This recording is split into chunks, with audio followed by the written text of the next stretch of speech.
नमस्कार दोस्तों, स्वागत है एक बार पुनः आप सभी का अपने इस YouTube चैनल टॉपर गैलेक्सी पर। तो आज के इस वीडियो पे आपके सामने हम लेकर आ चुके हैं बायोलॉजी के आपके महत्वपूर्ण ऑब्जेक्टिव क्वेश्चन। तो ये वीडियो काफ़ी इंपॉर्टेंट है। यहाँ पर आपको संपूर्ण बुक से, जी हाँ पूरी किताब से आपको हम कराने वाले हैं 50 काफ़ी ज़्यादा इंपॉर्टेंट ऑब्जेक्टिव क्वेश्चन। तो वीडियो काफ़ी इंपॉर्टेंट है, आपको पूरा अंत तक बने रहना है और आपको फिर कमेंट भी करना है कि 50 क्वेश्चन में से आप कितने क्वेश्चन बिल्कुल सही कर पाते हैं। एक प्रकार से आप अपना इसको टेस्ट भी समझ सकते हैं, ठीक है ना। तो चलिए शुरू करते हैं, ज़्यादा टाइम हम लोग वेस्ट नहीं करेंगे। यहाँ पर आपके सामने देख सकते हैं फर्स्ट क्वेश्चन दिया गया है बायोलॉजी में आपका। देखिए ऑब्जेक्टिव क्वेश्चन भी काफ़ी ज़्यादा इंपॉर्टेंट है और किसी भी सब्जेक्ट की हम बात करें, अगर आप ऑब्जेक्टिव क्वेश्चन सही कर देते हैं, शुरुआत में ही आपके आते हैं, तो आपका कॉपी का जो इंप्रेशन है वो थोड़ा सा अलग लेवल का बन जाता है। तो मैं लगातार आपके लिए ऐसे ही वीडियो लाता रहूँगा, तो चैनल को भी आप सब्सक्राइब कर लीजिएगा। लगातार आपके लिए ऑब्जेक्टिव से लेकर लघुत्तरी दीर्घोत्तरी सारे क्वेश्चन आपके लिए आ रहे हैं। तो मुकुलन द्वारा जनन किसमें होता है, ये क्वेश्चन आपसे पूछ रहा है, ठीक है ना। विकल्प में है पेनिसिलियम, नेक्स्ट है पैरामीशियम, अगला है ईस्ट और फिर है आपका ये सभी या सभी में। तो देखिए मुकुलन द्वारा जो जनन होता है वो होता है ईस्ट में। किस में होता है? ईस्ट में। तो लगा लीजिएगा थर्ड यहाँ पर आपका तीसरा ऑप्शन। चलिए अगला देखते हैं। नेक्स्ट क्वेश्चन दिया गया बिना निषेचन के फल निर्माण को कहते हैं, तो क्या कहा जाता है? अनिषेक जनन। मैंने आपको कई बार बताया है, ठीक है ना। बिना निषेचन के जो फल बनता है उसे अनिषेक फल कहते हैं और ये जो प्रक्रिया कहलाती है वो होती है अनिषेक जनन, याद रखिएगा। तो इसमें थर्ड ऑप्शन सही हो जाएगा, ना कि आपका अपयुग्मन, असंजनन ये सभी नहीं होंगे, ठीक है ना। तीसरा सही है तो कर लीजिएगा। अगला क्वेश्चन नंबर थर्ड क्वेश्चन कह रहा है उभयलिंगी प्राणी है। उभयलिंगी प्राणी कौन सा है? मुर्गी, सांप, फर्स्ट व सेकंड दोनों, मतलब कि ये और ये दोनों, या केचुआ। तो बस यहाँ पर लगा देना है चौथा ऑप्शन आपको, ठीक है ना। चौथा ऑप्शन सही है यहाँ पर, उभयलिंगी प्राणी आपका हो जाएगा केचुआ, ठीक है ना। तो इसको सही कर लीजिएगा। इसके बाद बढ़ते हैं अपने अगले क्वेश्चन पर। नंबर 4 क्वेश्चन कह रहा है समसूत्री विभाजन होता है कायिक कोशिका में, जनन कोशिका में और फर्स्ट व सेकंड। इस प्रकार से जब दिया रहे तो आप समझ जाया करिए, मतलब फर्स्ट और सेकंड दोनों होगा या इनमें से कोई नहीं होगा। तो राइट आंसर लगाइएगा आप लोग यहाँ पर कायिक कोशिका में, है ना। ये आपका पहले पर मार्क कर लेना है आपको, यहाँ पर पहला ऑप्शन सही है, कायिक कोशिका में समसूत्री विभाजन होता है। इसके बाद अगला क्वेश्चन कह रहा है आपके सामने समयुग्मकी पाई जाती है किसमें? शैवाल में, आवृत्तिबीजी में, अनावृत्तिबीजी या इनमें से कोई नहीं। तो यहाँ पर आपको शैवाल टिक करना है, ठीक है ना। पहला ऑप्शन शैवाल आम भाषा में इसको काई भी बोल सकते हैं, आप समझते होंगे, पानी में जो पाया जाता है ना। तो ये आपका फर्स्ट ऑप्शन इसमें सही है, इसको आप लोग मार्क कर लीजिए। अगला क्वेश्चन नंबर 6 देखिए द्विनिषेचन एंड डबल फर्टिलाइजेशन किसमें पाया जाता है? आवृत्तिबीजी, अनावृत्तिबीजी, टेरिडोफाइट्स या ब्रायोफाइट्स में। तो यहाँ पर डबल फर्टिलाइजेशन आवृत्तिबीजी में होगा, तो आपको पहला यहाँ पर कर लेना है, ऑप्शन नंबर फर्स्ट यहाँ पर आपका सही है। अगला क्वेश्चन देखिए कह रहा है स्तनधारियों में निषेचन कहाँ होता है? तो अंडाशय में, वसीय भाग में, गर्भाशय या फैलोपियन नली। तो राइट आंसर लगाइएगा आप लोग यहाँ पर फैलोपियन नली, ठीक है ना। जो स्तनधारी प्राणी हैं उनमें जो है फैलोपियन नली में निषेचन होता है, ठीक है, निषेचन फर्टिलाइजेशन।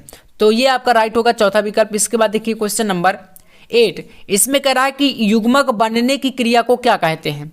युग्मक बनने की क्रिया अंड जनन, युग्मक जनन या कायिक विभाजन या इनमें से कोई नहीं। तो आप राइट करेंगे युग्मक से युग्मक जनन बनता है, ठीक है ना। युग्मक से युग्मक जनन यानी कि सेकंड ऑप्शन आपका यहाँ पर सही है। अगला क्वेश्चन हवा के द्वारा परागित होने वाले फूलों को क्या कहते हैं? तो कीट परागित नहीं होगा, वायु परागित होगा। अब यहाँ पर कंफ्यूजन तो है कि हवा है तो हवा परागित हो जाएगा, ये नहीं होगा, बिल्कुल आपका वायु परागित ही इसमें होगा। तो कर लीजिएगा सेकंड ऑप्शन। इसके बाद देखिए क्वेश्चन नंबर 10, इसमें कहा गया कि एंडोस्पर्म द्वारा किसे पोषण दिया जाता है? बीज को, फल को, एंडोस्पर्म या भ्रूण। इसमें भ्रूण कर लीजिएगा। तो यहाँ पर राइट आंसर लगाएंगे आप लोग भ्रूण, ठीक है ना। यही आपका चौथा ऑप्शन सही है, इसमें आप भ्रूण कर लीजिए, है ना। तो यहाँ पर फोर्थ नंबर आपका सही हो जाएगा।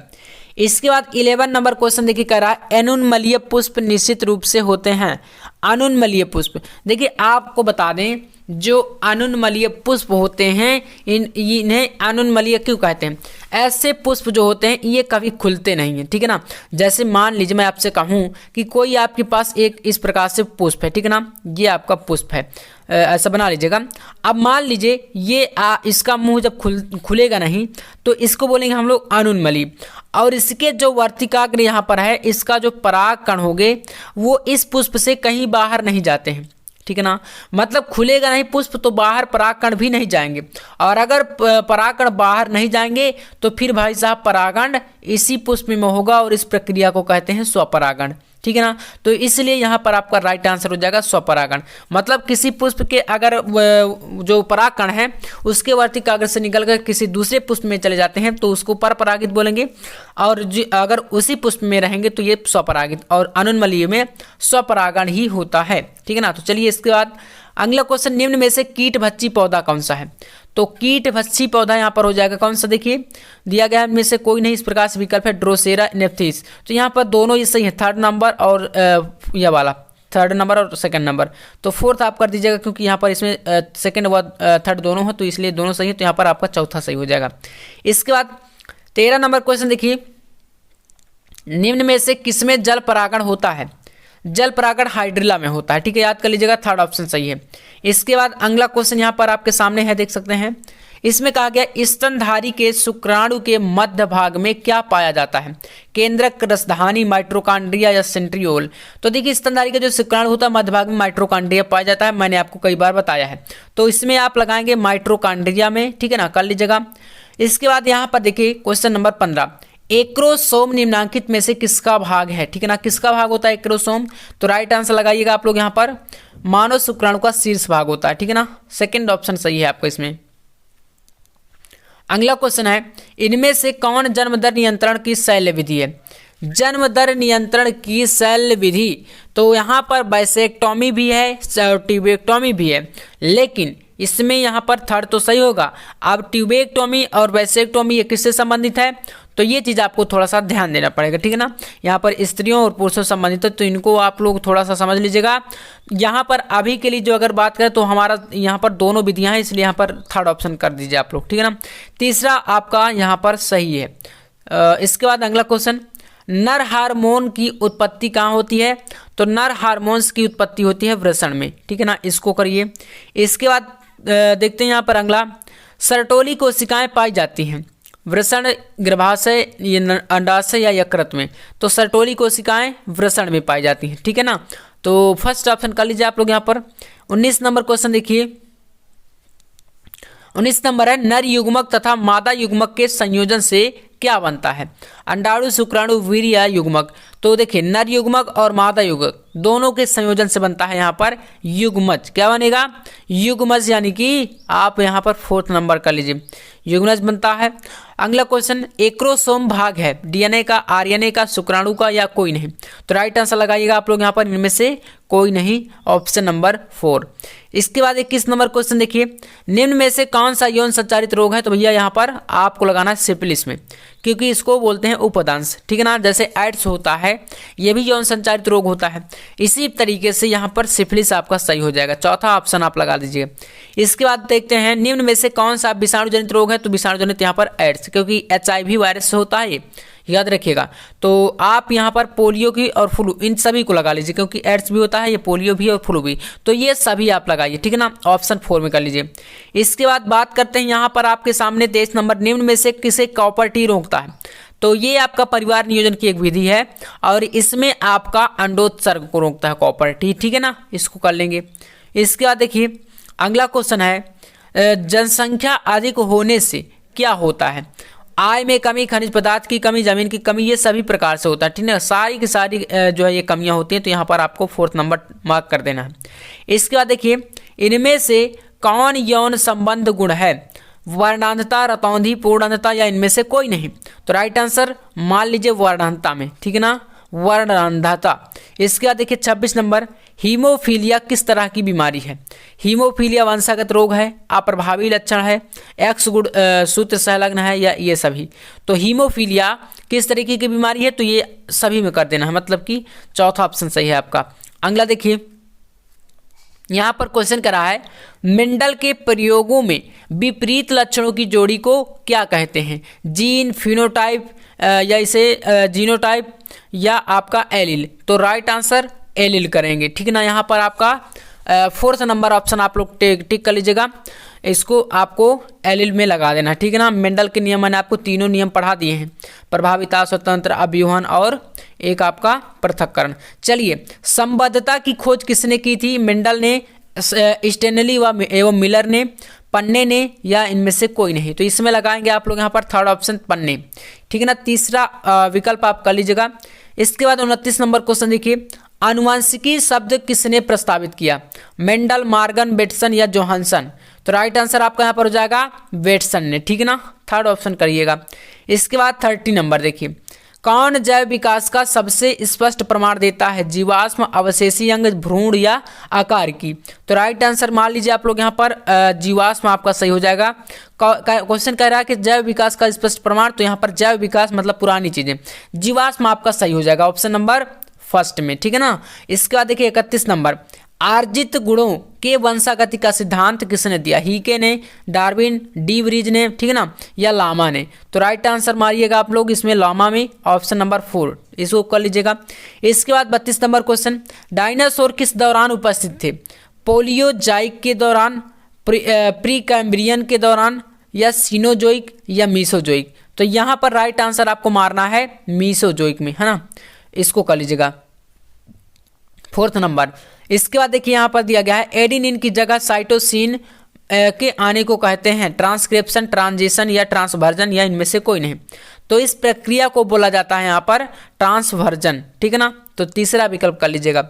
इसके बाद देखिए यहाँ पर क्वेश्चन है आपका, आरएनए के किस रूप में क्लोवर लीफ के समान संरचना बनती है? टीआरएनए, आरआरएनए, एचएनआरएनए या एमआरएनए? इनको क्या बोलते हैं? टीआरएनए जैसे ट्रांसफर हो गया ना, तो इसको दूत आरएनए भी बोला जाता है। तो यहाँ पर आपको विकल्प कौन सा सही हो जाएगा? तो आपको पहला ही ऑप्शन कर देना, ठीक है ना, जो ट्रांसफर यानी कि टीआरएनए है, स्थानांतरण आरएनए, यही होता है, क्योंकि ये कह रहा है कि आरएनए के किस रूप में क्लोवर लीफ के समान संरचना बनती है, तो यहाँ पर टीआरएनए में, ठीक है ना, पहला ऑप्शन टिक कर लीजिएगा। 35 नंबर क्वेश्चन देखिए, यहाँ पर कह रहा है कि तितली एवं पक्षी के पंख हैं, अवशेषी अंग, समृद्धि अंग, समजात अंग, या इनमें से कोई नहीं? तो राइट आंसर मान लीजिए आप लोग यहाँ पर समृद्धि अंग में, ऑप्शन सेकंड आपका इसमें सही है। इसके बाद बढ़ते हैं 36 नंबर क्वेश्चन है, निम्नांकित में से कौन विषाणु जनित रोग है? तो भैया विषाणु जनित रोग की बात करिएगा, हैजा, मलेरिया, पोलियो, इनमें से कोई नहीं, या इनमें से सभी, सॉरी। तो राइट आंसर मान लीजिए आप लोग पोलियो में, ठीक है ना, पोलियो आपका विषाणु जनित रोग है। पोलियो हो गया, फ्लू हो गया, एड्स हो गया, ये सारे रोग। इसके बाद देखिए इन्फ्लुएंजा इनमें से किसके द्वारा होता है? इन्फोवायरस या मिक्सोवायरस, हर्पिस वायरस, या इनमें से कोई नहीं? तो यहाँ पर आपको लगाना है मिक्सोवायरस में, ठीक है ना, इन्फ्लुएंजा जिसे आप जुकाम बोलते हैं, जुकाम। चलिए अगला देखिए, यहाँ पर है सुजाक यानी गोनेरिया रोग होता है या है? जल जनित रोग, हवा जनित रोग, यौन संचारित रोग, या इनमें से कोई नहीं? तो देखिए जो गोनेरिया रोग होता है यानी जिसे सुजाक बोलते हैं, ये यौन संचारित रोग होता है, ठीक ना। गोनेरिया यौन संचारित रोग होता है, जैसे हो गया एड्स हो गया, सिफिलिस हो गया, जिसे उपदन से बोल सकते हैं, है ना। तो ये आपका यहाँ पर थर्ड ऑप्शन सही हो जाएगा। इसके बाद 39 नंबर क्वेश्चन है, सर्वोत्तम दुधारू नस्ल के पशु हैं? होल्स्टीन फ्रिजियन, लाल सिंधी गाय, साहीवाल, या इनमें से कोई नहीं? तो राइट आंसर मारेंगे हम लोग इसमें ऑप्शन फर्स्ट में, होल्स्टीन फ्रिजियन में, ठीक है। पहला विकल्प आप कर लीजिए यहाँ पर ऑप्शन फर्स्ट में। इसके बाद देखिए 40 नंबर क्वेश्चन, निम्न में से कौन बर्ड फ्लू वायरस है? देखिए बर्ड फ्लू वायरस का नाम आपने सुना होगा, कोविड-19 जैसे आया था, उसी के बाद यहाँ पर बर्ड फ्लू भी एक वायरस था। ये बताना है कौन सा वायरस है, कैसा वायरस है। तो इसमें राइट आंसर मान लीजिए आप लोग फर्स्ट ऑप्शन में H5N1, ठीक है, ये आपका सही हो जाएगा। इसके बाद देखिए 41 नंबर क्वेश्चन, सिल्क धागे में कौन सी प्रोटीन होती है? Fibroin, albumin, globumin, keratin? तो राइट आंसर मान लीजिएगा आप लोग इसमें फर्स्ट में फाइब्रोइन में, ठीक है ना, पहला विकल्प आपका यहाँ पर बिल्कुल करेक्ट हो जाएगा। चलिए इसके बाद देखते हैं अपना 42वां प्रश्न। देखिए वायुमंडलीय नाइट्रोजन को कौन स्थिरीकृत करता है? साइनोबैक्टीरिया, शैवाल, विषाणु, या ये सभी? तो राइट आंसर मान लीजिए आप लोग यहाँ पर शैवाल में, है ना। वायुमंडलीय नाइट्रोजन जो होती है इसको स्थिरीकृत करता है शैवाल, ठीक है। तो सेकेंड ऑप्शन आपका इसमें सॉरी यहाँ पर आप लोग, इसमें आपका क्वेश्चन क्या है, वायुमंडलीय नाइट्रोजन को कौन स्थिरीकृत करता है?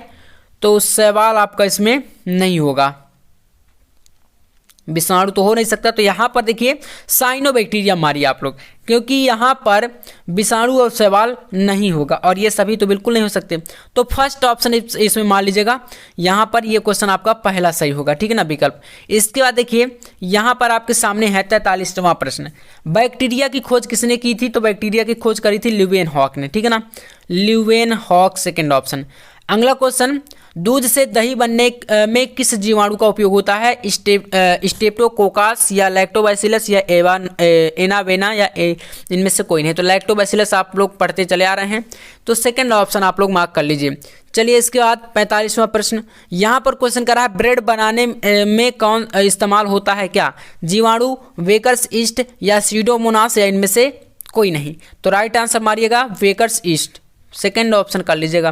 46वां प्रश्न देखिए, कहा गया है कवक को किस एंजाइम से संसाधित किया जाता है? तो देखिए यहाँ पर काइटिनेज हो गया, लाइसोजाइमस हो गया, सेलुलेज हो गया, गैलेक्टोज हो गया। तो राइट आंसर इसमें मान लीजिएगा आप लोग काइटिनेज, ठीक है ना, फर्स्ट विकल्प आपका यहाँ पर बिल्कुल करेक्ट है। 47वां प्रश्न दिया गया है, अनुवांशिकी यांत्रिकी को क्या कहा जाता है? पुनर्योगज, डीएनए तकनीकी या ऊतक संवर्धन, क्लोनिंग, संवाहक या अनुप्रवाह संसाधन, ठीक है। तो राइट आंसर आपका फर्स्ट हो जाएगा डीएनए पुनर्योगज तकनीकी, ठीक है ना, पहला विकल्प आप इसमें सही कर लीजिएगा। अगला क्वेश्चन देखते हैं, यहाँ पर आपके सामने दिया गया है 48वां प्रश्न, डीएनए को देखने के लिए प्रयुक्त होता है क्या? एथिडियम ब्रोमाइड, एनिलीन ब्लू या सेफ्रिनिन या फास्ट ग्रीन। तो राइट आंसर यहाँ पर हो जाएगा एथिडियम ब्रोमाइड, यानी कि ऑप्शन फर्स्ट। 49वां प्रश्न दिया गया, कौन सा न्यूक्लिक अम्ल के बहुलक हैं? प्रोटीन, न्यूक्लियोटाइड्स या न्यूक्लियोटाइड्स, ठीक है ना, ये साइड्स है, ये टाइड्स है, या भारी धातुओं के नाभिक। तो राइट आंसर मारिएगा आप लोग इसमें न्यूक्लियोटाइड में, है ना, थर्ड ऑप्शन आपका इसमें सही हो जाएगा। इसके बाद 50 नंबर क्वेश्चन है, देख लिए, डीएनए के खंडों को जोड़ने के लिए कौन सा एंजाइम उपयोग होता है? तो लाइगेज। हमने कई बार बताया एंडोन्यूक्लियेज आपका तोड़ता है, यानी कि डीएनए खंडों को जो हाइड्रोजन बंध से जुड़े रहते हैं वो उसे तोड़ देता है, और जो लाइगेज होता है ये क्या करता है? जोड़ देता है। तो यहाँ पर जोड़ने की बात करी गई, इसलिए पहला विकल्प आपका इसमें सही होगा, फर्स्ट ऑप्शन पर मार्क कर लीजिएगा, ठीक है। तो यहाँ से आपके टोटल हमने 50 ऑब्जेक्टिव आपको बताए। आप कमेंट में नीचे बताइए कितने आपने 50 में से सही किए हैं। अगर आप अच्छे तरीके से तैयारी करना चाहते हैं तो चैनल को सब्सक्राइब जरूर करिएगा। लगातार ऐसे ही क्लासेस आपको ऑब्जेक्टिव से लेकर आपका हर प्रकार का क्वेश्चन जो है यहाँ पर मिलने वाला है, तो जल्दी सब्सक्राइब आप लोग कर सकते हैं। बाकी चलिए, वीडियो पसंद आए तो लाइक कर देना। मिलते हैं नेक्स्ट वीडियो में नेक्स्ट टॉपिक के साथ, तब तक के लिए जय हिंद, वंदे मातरम।